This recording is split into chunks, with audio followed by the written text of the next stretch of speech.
Hello, friends. The primary unit, which means ghosts in Ukrainian, has launched another one of its special military operations in Crimea. Unlike Putin's special military operation, this one succeeded. The ghosts conducted a precise strike on a Z naval air base, destroying 3 Mi-8 HIP helicopters and a unique Nevo-U long-range radar that operates on 13 very high-frequencies. It can detect targets up to 75 kilometers high, including stealth aircraft. Yes, that's all very nice. But obviously, it can't detect attack mosquito bombers at treetop level. This system was vital for air defense and controlling Crimea. Now it's just scrap. Eliminating the helicopters is also big news because these are the main enemies of Ukraine's Magura naval drones. So their destruction allows the unmanned navy to operate with even more freedom. Interestingly, the footage shows mosquito bombers flying in a swarm. To avoid being seen by nighttime mosquitoes, the invaders are innovating by using thermal blankets that allow them to mask the heat signature of their bodies. That way, they try to infiltrate from one under the cover of night. Let's just say that the Black Sky attack mosquito operators remain unconvinced about the effectiveness of these invisibility bags and systematically eliminates the raiders that the order sends against their positions every night.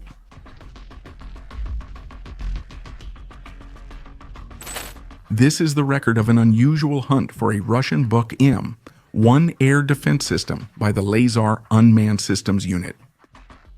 First, the reconnaissance drones identify movement in the Z rear, which is identified as an air defense unit hiding in a warehouse. A mosquito bomber attacks, creating a hole in the roof but leaving the Buk intact.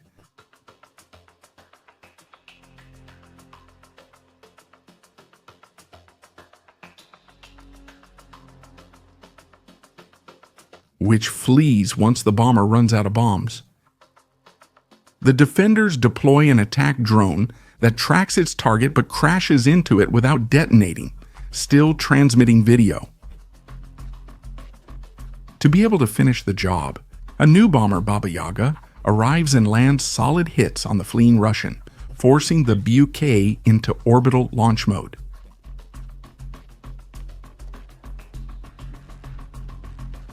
Ukraine becoming skilled at targeting Russian air defenses. Radar losses are outpacing Bordor's ability to replace them. But that's not Lazar Unit's only success. Drone thermal cameras capture the identification of a long-range S-305 anti-aircraft battery launcher. They then target it using their bomber, Baba Yaga. When the launcher stops, its crew realizes they're being hunted. So they decide it's better to say he withdrew here than he was demilitarized here. They abandon their vehicle for the Ukrainians, who quickly dismantle it. It's worth noting that the Ukrainian bomber drone managed to infiltrate more than 45 kilometers behind the front line. I'm not sure about you all, but to me, the air defense network is as full of holes as Swiss cheese.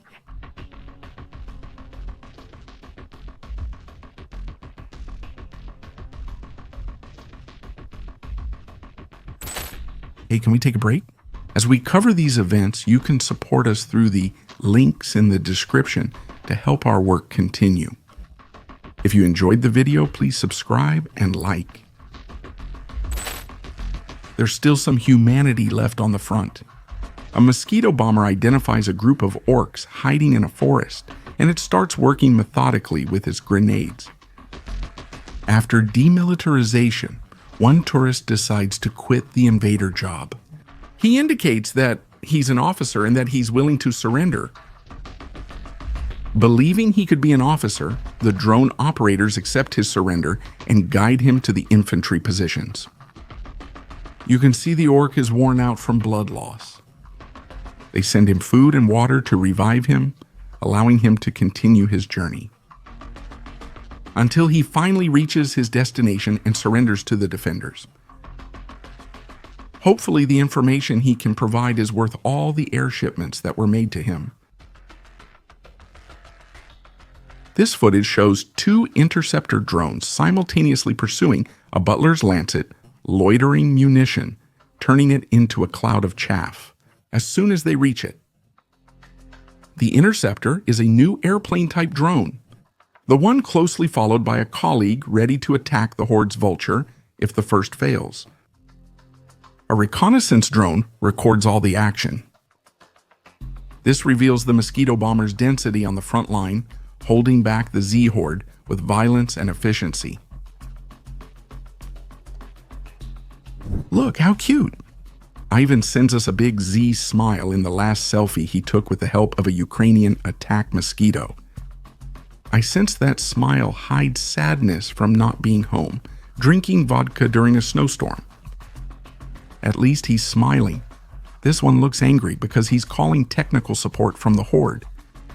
I hear a buzzing sound. Are you in Ukraine? Yes. The 40th Coastal Defense Brigade now uses attack mosquitoes they deploy. An artificial intelligence agent helps the operator lock onto the target and then track it semi-autonomously, increasing the accuracy of these munitions attacks. This is making Ivan the Pirate's life miserable on the Kherson front. On the night of September 19 and 20, Ukrainian long-range drones struck multiple oil pumping stations on the Kuibyshev-Tikhoretsk pipeline, halting oil flow to Novorossiysk's hydrocarbon export port on the Black Sea.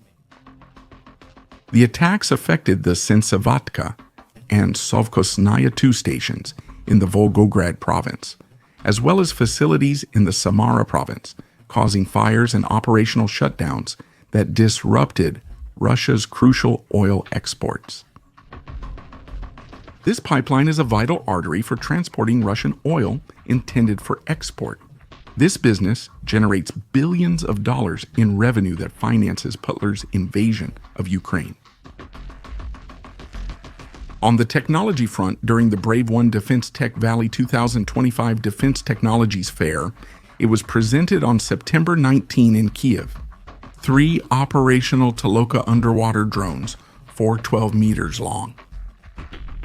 The largest version of this unmanned underwater vehicle has a range of up to 2,000 kilometers and can carry a payload of up to 5 tons of explosives. It can attack ships, ports, and other strategic Horde assets. And yes, I think we're all looking at that troublesome bridge in Kerch. On June 3rd, the bridge was struck by an underwater attack. Defense analysts believe a Toloka 400 underwater drone may have been used in the raid. This version is just 6 meters long and has a 500-kilogram high-explosive warhead. Get your popcorn ready because when the Tolokas go hunting, their impact will register on the Richter scale. We've already shown how useful cats are on the front lines. They even let you blame them when you try to taste your colleague's lunch without permission. If you'd like more content, subscribe to our Patreon for just $1 to access uncensored war videos. Now the important question, do you think you'll be able to hear from your home when the Toloka reaches its target in Kerch? Leave your answer in the comments. Don't forget to check the description, leave a like, and subscribe to the channel.